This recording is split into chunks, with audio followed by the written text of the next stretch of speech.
नमस्कार दर्शकों, ऊर्जा में आप सभी का हार्दिक स्वागत है। अब तक हमने उन गुणों को समझा जो हमारे जीवन को मंगलदायी बनाते हैं। गुरुजी ने हमें एक और गुण बताया, वो है बहुश्रुत होना। आज हम उनसे जानेंगे कि ये बात धन कमाने के लिए तो ठीक है, पर ये हमारे निजी जीवन में सुख शांति लाने के लिए कैसे लाभदायी हो सकती है। आइए मिलते हैं विपश्यना आचार्य श्री गोयंका जी से।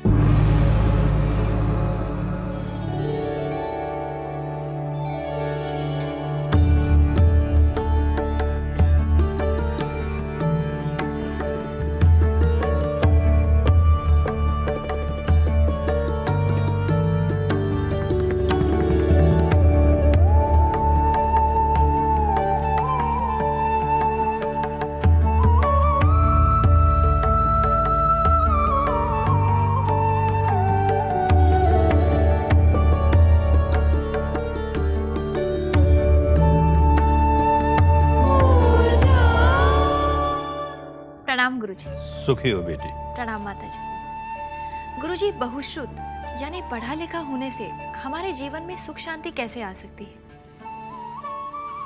बेटी, सुख शांति आए इसके लिए भगवान ने जो छठा उत्तम मंगल दिया, अत्तसम्मा फणिधीच, माने आत्मदर्शन करना सीखें, आत्मनिरीक्षण करना सीखें, आत्म परीक्षण करना सीखें, आत्मशोधन करना सीखें। ये पढ़ाई के साथ साथ चले। एक और पढ़ाई लिखाई हो रही है, क्योंकि हमें गृहस्थ होने के नाते अपने भरण पोषण के लिए, अपने परिवार के भरण पोषण के लिए, अन्य लोग जो हम पर आश्रित हैं उनके भरण पोषण के लिए पढ़ना लिखना, कोई शिल्प में परफेक्ट होना, दक्ष होना आवश्यक है। लेकिन इसके साथ साथ चरित्र निर्माण साथ साथ चले। स्कूलों में एक पीरियड देते हैं, उसे पीटी कहते हैं, फिजिकल ट्रेनिंग। मैं कहूँ एक पीरियड भले छोटा ही सही, एमटी का होना चाहिए, मेंटल ट्रेनिंग का। उस समय सारे विद्यार्थिनियां बैठ करके मन को वश में करना सीखें। उससे कई लाभ, एक तो पढ़ाई लिखाई में भी लाभ मिलना शुरू हो जाए, स्मरण शक्ति बहुत तेज हो जाती है, जो सब्जेक्ट पढ़ाया जा रहा है उसको समझने की शक्ति बढ़ती है, और इससे बड़ी बात कि मन वश में करना सीखते हैं। जो स्मरण शक्ति बढ़ती है उसके आश्चर्यजनक उदाहरण हमारे सामने हैं। भगवान के परिनिर्वाण के बाद जो प्रमुख भिक्षु थे, उन्होंने सोचा कि भगवान की सारी वाणी अगर हम संग्रहित कर दें, एक साथ इकट्ठी कर दें, तो वो प्रामाणिक रूप में जीवित रहेगी और आगे पीढ़ियों के लिए सदियों तक काम आएगी लोगों के। तो 500 भिक्षुओं का एक संगायन हुआ। संगायन हुआ माने साथ बैठ करके उसका पाठ करते हैं वाणी का। समय समय पर जो भिक्षु इसको याद रखते हैं, याद रखने की परंपरा चल रही है। भगवान की वाणी के 3 हिस्से बने। एक को कहा सुत्त पिटक, एक को कहा विनय पिटक, एक को कहा अभिधम्म पिटक, और तीनों मिलकर हुए त्रिपिटक। तो सुत्त पिटक सामान्य लोगों के लिए, विनय पिटक भिक्षुओं के लिए, अभिधम्म पिटक तो बहुत गहन चित्त और शरीर का संबंध, उससे कैसे कर्मों का निर्माण होता है, कैसे बढ़ते हैं, कैसे कर्म संस्कारों को दूर किया जा सकता है, कैसे मुक्ति प्राप्त की जा सकती है, बहुत गंभीर विषय, वो अभिधम्म पिटक। तो कुछ लोग सुत्त को याद धरें, केवल सुत्त पिटक को तो सुत्तधर कहलाएं, विनय को याद करें विनयधर कहलाएं, अभिधम्म को याद करें अभिधम्मधर कहलाएं, कोई तीनों को याद करे वो त्रिपिटकधर कहलाए। ये परंपरा भारत की पुरानी परंपरा, विश्व में एक ऐसी परंपरा जिसने कंठस्थ याद करके अपने साहित्य को शुद्ध रूप में कायम रखा, और हजारों वर्ष तक, ये नहीं कोई 1-2 पीढ़ी की बात है। तो आज भी बर्मा में 4 ऐसे भिक्षु हैं जो त्रिपिटकधर हैं, पूरा त्रिपिटक उनको याद है। तो इस परंपरा का, इस स्मरण शक्ति का ये बहुत बड़ा फायदा हुआ कि हमारे भारत को फिर मिली, ये विद्या मिली वापस, विपश्यना विद्या मिली, वाणी मिली। तो ये याददाश्त के बल के ऊपर, तो ये बहुत बड़ा लाभ अपने स्मरण शक्ति बढ़ाने का। इस विद्या से स्मरण शक्ति बढ़ती है। अब कुछ लोगों को अनेक जन्मों से स्मरण शक्ति अच्छी है तो और बढ़ाव खाती है। अपनी स्मरण शक्ति बढ़ाने के लिए इस विद्या का अत्त सम्मा पणिधि है। अपने मन को वश में करो, अपना निरीक्षण करो, अपना परीक्षण करो, कोई सुधार करना हो तो सुधार करो। ये सारी बातें बहुत कल्याण की बातें हैं, ये धर्म के साथ जुड़नी चाहिए। ये इसलिए इसको मंगल में उत्तम मंगल एक माना गया। शुक्रिया गुरुजी, आपने हमें इतनी अच्छी बात बताई। हमें तो इन भिक्षुओं का खासकर आभार प्रकट करना चाहिए, क्योंकि इनकी वजह से इतने अरसे तक उन्होंने ये परंपरा बनाए रखी। गुरुजी, आपसे बातचीत जारी रहेगी, लेकिन एक छोटे से ब्रेक के बाद। स्वागत है आप सभी दर्शकों का ऊर्जा में। गुरुजी, कई बार संतजन बहुश्रुत होने की, यानी ज्यादा पढ़ा लिखा होने की निंदा करते हैं। हाँ, उनका निंदा करना भी स्वाभाविक है, समझ में आता है क्यों करते हैं। कि जब बहुत पढ़ लिख करके आदमी के मन में बड़ा गर्व जागता है, अभिमान जागता है, अरे मैं इतना पढ़ा लिखा, मुझको देखो इतना साहित्य कंठस्थ याद है, इत्यादि इत्यादि, अपने पांडित्य लोगों के सामने प्रदर्शन करे। चरित्र कुछ नहीं, जीवन में धर्म उतरा नहीं, तो लोग देखते हैं कि पढ़ना लिखना क्या काम है इस आदमी के। तो महत्व तो चरित्र को दिया जाना चाहिए। अगर चरित्र नहीं है तो पढ़ा लिखा भी काम की बात नहीं है, गर्व पैदा करेगा। पढ़े लिखे अवश्य, लेकिन उसके साथ साथ अपने चरित्र को बनाए। एक घटना भगवान के जीवन काल में, एक राजपुरोहित ने देखा, बहुत पढ़ा लिखा, बहुत विद्वान। उसने देखा, अपने राजा को परीक्षा करके देखें कि ये मेरा जो सम्मान करता है, मैं पढ़ा लिखा हूं इसलिए सम्मान करता है कि मैं चरित्रवान हूं। चरित्रवान भी था कि मेरे चरित्रवान होने की वजह से सम्मान करता है, परीक्षा करें। तो उसने कहीं मार्केट में जाकर के किसी ज्वेलर की दुकान से कुछ गहना उठा लिया, पकड़ा गया, केस आया, राजा के पास पहुंचा। राजा ने कहा दंड मिलेगा, तूने चोरी की ना, तुझे दंड मिलेगा। राजपुरोहित बड़ा खुश हुआ, हमने इसीलिए किया था ये कि आपकी परीक्षा करनी थी कि आप मेरे पढ़े लिखे होने की वजह से सम्मान करते हैं कि मेरे चरित्रवान होने की वजह से सम्मान करते हैं। मेरा चरित्र ठीक नहीं है तो 1000 पढ़ा लिखा हो, आप मुझे दंड देंगे। तो भारत में एक समय ऐसा था जबकि धर्म की महत्ता, और ये हमारे लिए बड़ा गौरव का समय कि धर्म की महत्ता है, चरित्र की महत्ता है। पढ़ना लिखना उसमें सहायक होता है, लेकिन केवल पढ़ना लिखना ही हो और चरित्र नहीं हो तो काम की बात नहीं है। इसलिए संतों ने कभी कभी बुरा कहा उसे, बहुत पढ़े लिखे केवल विवाद करें, केवल विवाद करें।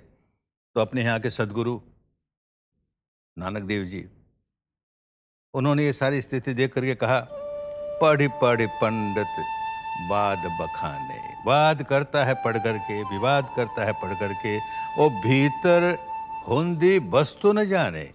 भीतर की जो वस्तु है उसको जानता ही नहीं, क्योंकि भीतर जाने की विद्या ही नहीं सीखी उसने, केवल याद किया और याद करके बखान करता है, विवाद करता है। भीतर की वस्तु यानी हृदय वस्तु, हृदय का एक क्षेत्र ऐसा है जिसमें सारा ज्ञान भरा पड़ा है, जिसमें हमको चरित्रवान बनाने की का एक साधन उसके अंदर है, उसको जानता ही नहीं। तो इसलिए निंदा होती है कि केवल पढ़ लिया लेकिन तूने अपने जीवन में धर्म उतारा नहीं। भगवान बुद्ध ने एक घटना सुनाई अपने पूर्व जन्म की।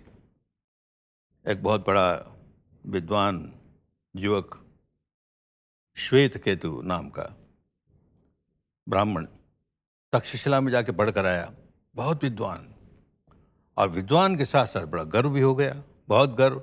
तो उसने अपना एक विद्यालय खोला, विद्यार्थियों को पढ़ाता है और बड़ा गर्व भी है।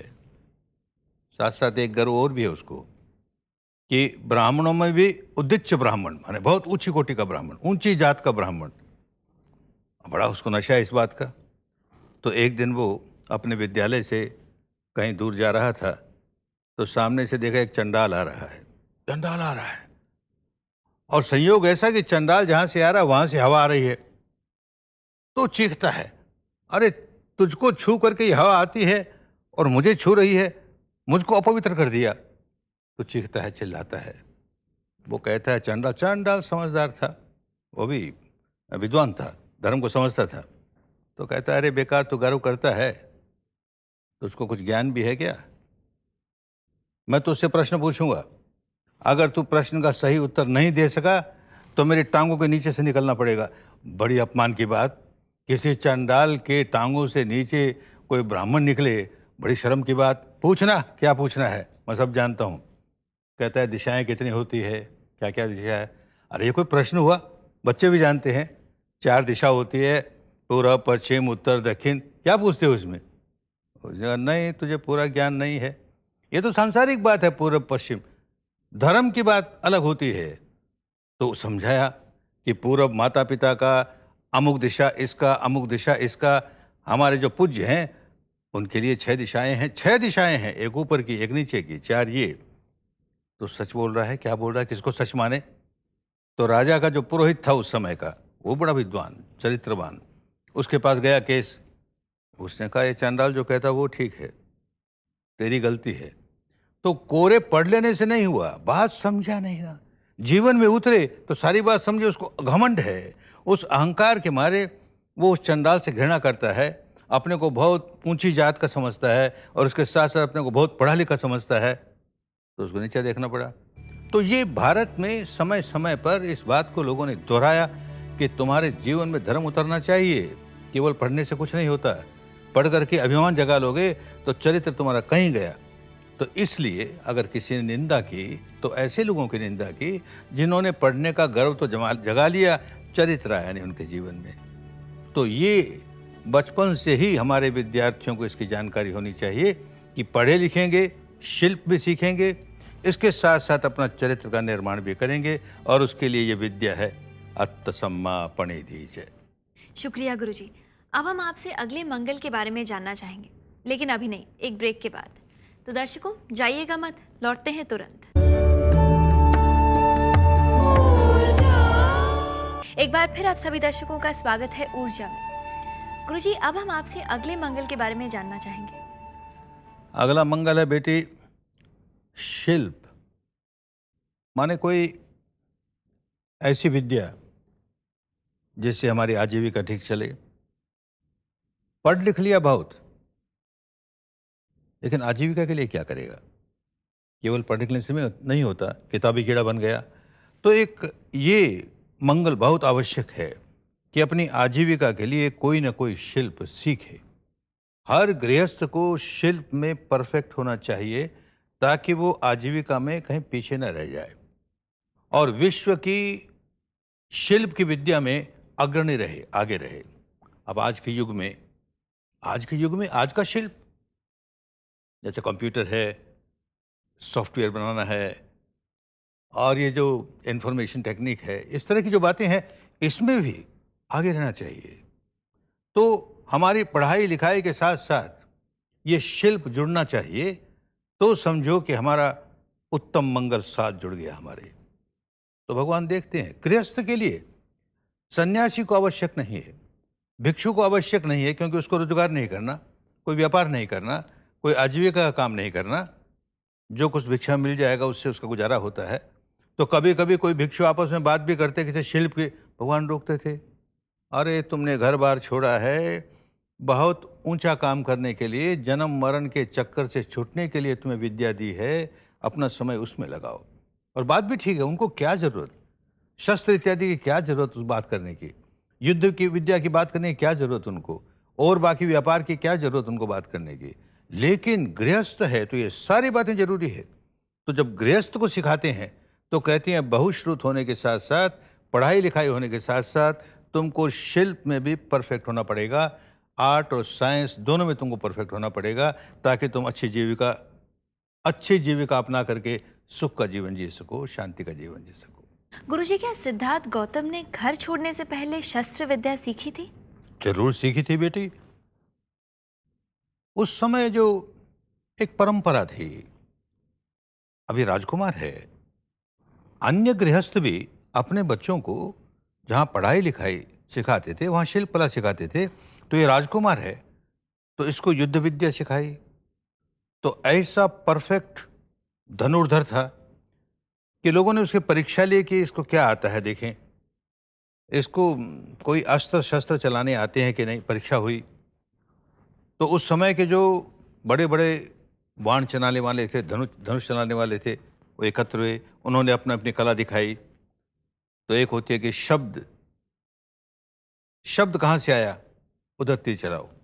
एक बहुत सूक्ष्म बाल है, ऐसा तीर चलाओ कि बाल भी टूट जाए। इस तरह की कई विद्याएं थी, लेकिन इन्होंने 6 विद्या अपनी दिखाई धनुष चलाने की। तो 6 विद्याओं में परफेक्ट था, इसलिए दिखाई ना, तो उनमें परफेक्ट था। फिर उसके बाद जब लोगों को धर्म सिखाते हैं तो राजा को अपने देश की रक्षा कैसे करनी चाहिए उसका विवरण पढ़ते हैं तो आश्चर्य होता है कि कितनी जानकारी है इस व्यक्ति को। तो सारा कुछ उसने समझा, देश की रक्षा के लिए क्या करें, सरहद पर किस तरह का किला बने, उस किले की जो डिटेल है, चतुरंगिनी सेना हो तो कैसी सेना हो, उसमें कैसे परफेक्ट सैनिक हों, ये सारा कुछ डिटेल के साथ वो समझाते हैं। राजकुमार है तो उसने सीखा ही सारी बातें, और धर्म सिखाते सिखाते साथ साथ ये भी सिखाया, ये भी तो धर्म है, राज करने वाले का धर्म है कि अपनी प्रजा की रक्षा करनी है। तो ये सारा कुछ इस बात का सबूत है कि उस समय चाहे राजकुमार हो तो राजकुमार की तरह उसको शिक्षा दी जाएगी, कोई और गृहस्थ तो उसकी शिक्षा दी जाएगी, पर सीखेगा जरूर, शिल्प अवश्य सीखेगा।